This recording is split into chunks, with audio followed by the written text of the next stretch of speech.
I knew that as soon as I used a firearm to protect my life, that charges would be laid. That's the typical process that goes on in this country.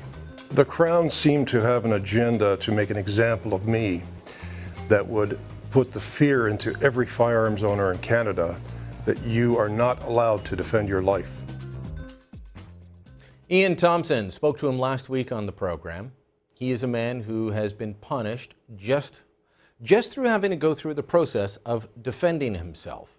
And he has to defend himself against a Crown prosecutor upset that Thompson defended himself against 4 men firebombing his home.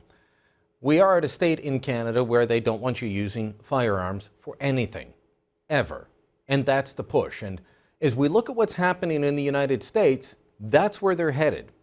So I've got a warning to my American friends. Registration will lead to confiscation. And if you don't believe me, just look at what's happened here. Now, are they going towards registration in the United States? Well, according to the Washington Post, the Obama administration is considering a national database of all firearms in the U.S. to, quote, track the movements and sale of weapons, unquote.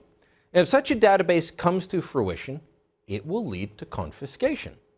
Last year, we ended our national long gun registry here in Canada. It was a national database of every rifle and shotgun in the country that was supposed to help police, well, track the movement and sale of weapons. Now, when it was introduced 20 years ago, critics said, hold on. If we register the firearms, they're going to be confiscated.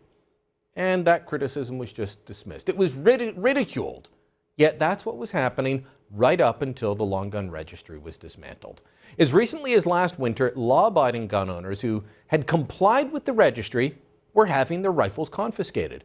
In late 2011, hundreds, if not thousands of people who had legally purchased the Army Jaeger AP-80, a .22 caliber variant of the AK-47, were informed that their rifles had been deemed illegal and must be surrendered. The letter read, "You are required by law to return your firearm registration certificates without delay, either by mail to the address shown in the top left corner of this page or in person to a peace officer or firearms officers. You have 30 days to deliver your firearm to a peace officer, firearms officer, or chief firearms officer, or to otherwise lawfully dispose of them." That was sent out by the Canadian Firearms Centre. The reason for the need to surrender what had been legal firearms was simply cosmetic. The AP-80 looked too similar to the AK-47. There were no interchangeable parts between the two rifles. The rifles were vastly different in terms of what kinds of ammunition they used. They also had vastly different uses, but they looked the same. And that was enough. That was enough. And what is more worrisome was that the decision to reclassify what had been a legal rifle for years and years, that decision was made by a bureaucrat, not by elected officials. There was no debate, no vote.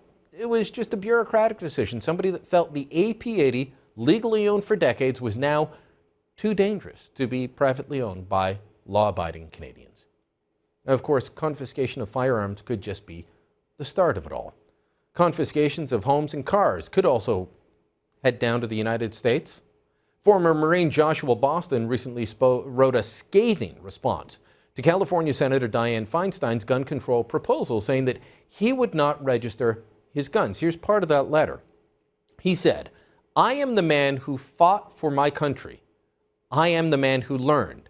I am an American. You will not tell me that I must register my semi-automatic AR-15 because of the actions of some evil man." Joshua Boston, Corporal, United States Marine Corps. Well, if he goes through with that, and the United States goes through with setting up a national registry, it could cost him everything. Don't believe me? Look at Bruce Montague. He's a gunsmith from Dryden, Ontario, and he faces the possibility of having his home seized for failure to register his firearms.